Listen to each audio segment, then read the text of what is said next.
di terjemahan. Saya ingin dunungke. Kalau menurut ustadz-ustadzmu, kiaimu, iblis itu makhluk apa? Awalnya terpuji. Enggak, makhluk apa? Maksud saya dia binatang apa manusia apa jin itu loh? Jin ya, oke. Kalau setan? Sifat. Oke. Kalau dajjal?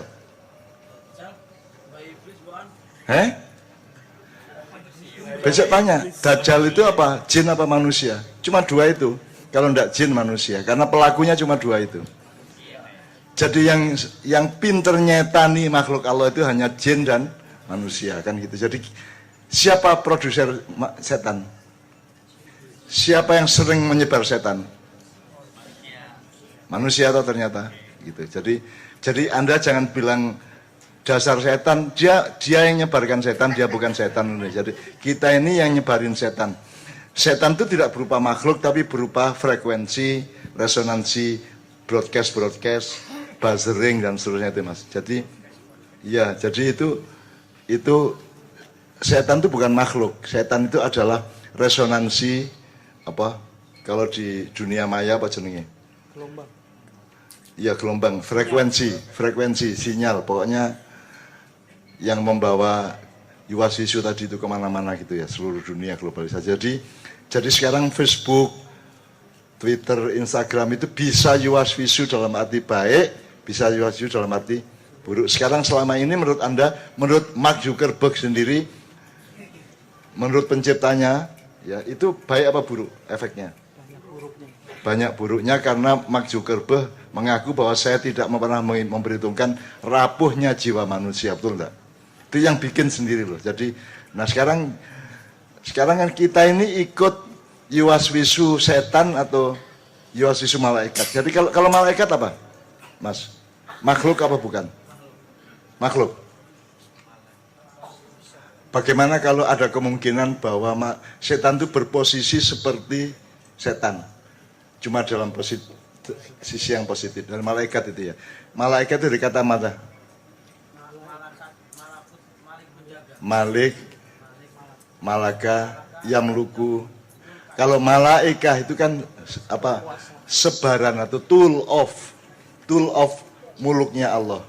Malaikat adalah tangan panjang atau sebaran atau resonansi atau apa ya? Resonansi ya. Gelombang itu.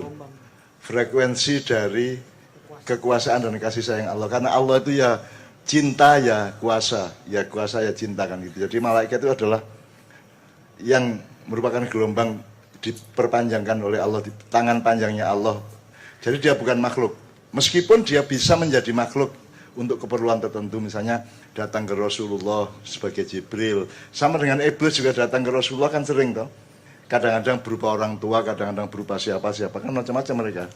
Jadi Anda jangan tertipu bahwa setan itu bukan makhluk, malaikat itu bukan makhluk. Mereka itu frekuensi tapi bisa diizinkan untuk menjadi sebagaimana yang ada. Sama dengan hantu Mas. Hantu itu kan tidak ada. Hantu itu adalah refleksi dari konsepmu sendiri. Imajinasi dari yang kamu terima dari informasi sepanjang hidupmu. Oh gendruwo begini, oh sundul bolong, oh gombel, oh apa meneh? Sundul bolong, sing gegrip. Sundul bolong itu sekarang banyak ya gara-gara cewek-cewek ngene iki mang. Dulu sundul bolong ku wedok, saiki sundul bolong lanang soalnya gegerip bolong-bolong kabeh, soalnya bendino dipenek kayak ngene iki. Oke, ya Mas. Jadi kalau Anda tahu malaikat itu kan satu sifat, satu karakter yang kerjanya cuma satu. Yaf'alu ma yu'marun. Makna yaf'alu ma yu'marun. Melakukan bekerja ketika diperintah. Bekerja apa yang diperintahkan. Jadi malaikat itu tidak melakukan kalau tidak diperintah Allah. Dan perintah Allah pasti baik.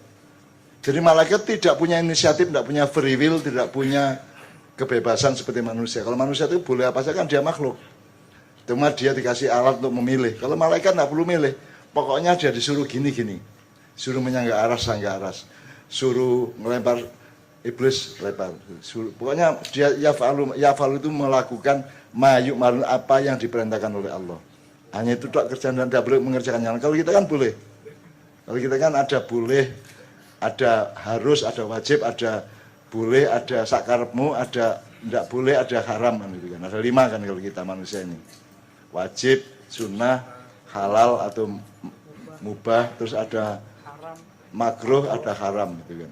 Kita punya 5 kemungkinan. Kalau malaikat cuma 1, wajib. Wajib sama haram sebenarnya sama karena harus gelas berarti kan tidak boleh botol gitu ya.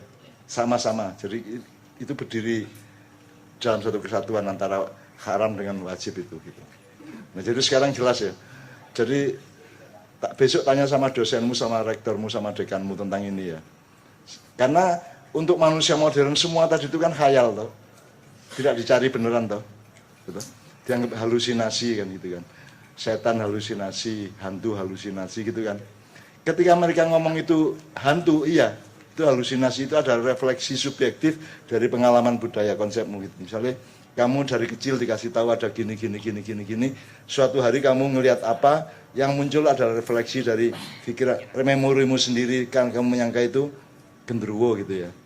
Nek kowe nek melakukan kuburan gitu ya, misalnya di sini jalan, ini kuburan sini ya, pas badan saya ini kuburan. Kan kalau di kampung kan kita jalan sini tenang-tenang. Begitu lewat kuburan kan kita tidak berani lari mas. Justru lebih tenang seolah-olah gitu kan. Kita begitu selesai di sini, lari. Itu enggak mas? Itu karena metode penaklukan manusia atas keadaannya kan gitu kan. Jadi jelas mas ya. Jadi sekarang kalau Dajjal makhluk apa itu? Dajjal itu kalau dilihat dari ciri-cirinya bisa juga berbentuk manusia kalau kita lihat dari ciri-ciri petunjuknya. Tapi sifatnya ya Pak, jin juga. Artinya kan rambutnya keriting, matanya satu itu seperti yang ditulis. Ya itu kan cuman apa namanya display. Displaynya itu ada default, ada custom. Nah kita sekarang harus tahu membedakan itu semua. Kan dengan mudah dicustomkan tuh. Oh saya ada aplikasi untuk saya gue rambut mau gimana sudah ada aplikasinya kok. Wajah apa dikasih rambut keriting, dikasih rambut landak, dikasih kan dengan mudah itu kan. Jadi apalagi Allah punya multi aplikasi yang meta aplikasi yang dengan mudah itu. Iblis datang kepada Rasulullah berupa apa ya. Jadi kalau hantu ya mas.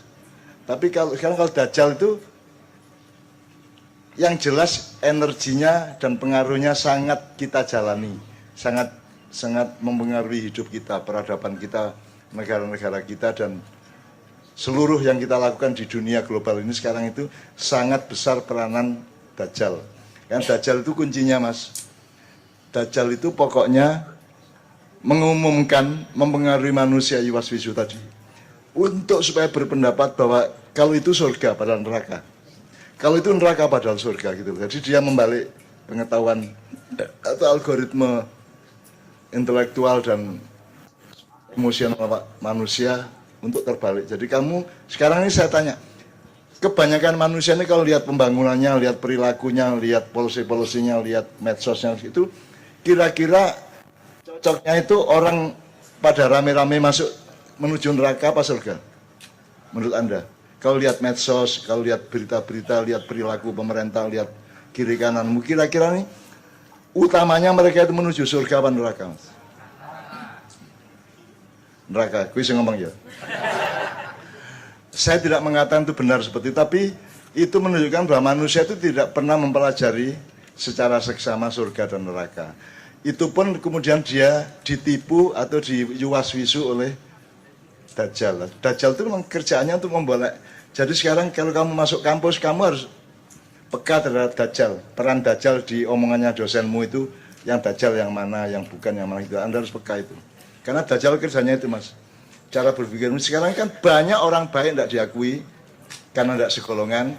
Banyak orang buruk kaya pun dibaik-baikkan karena segolongan. Karena manusia itu firqah-firqah. Dan mereka menikmati firqah. Saya tidak mengatakan ada Fir'aun yang menuhankan diri. Yang ada adalah rakyat yang menuhankan Fir'aun. Betul enggak? Lebih bahaya mana Fir'aun menuhankan diri atau rakyat yang menuhankan dia? Nah, Fir'aunnya itu menikmati apa menolak? Aku tanya. Ketagihan. Terus minta lagi 3 tahun.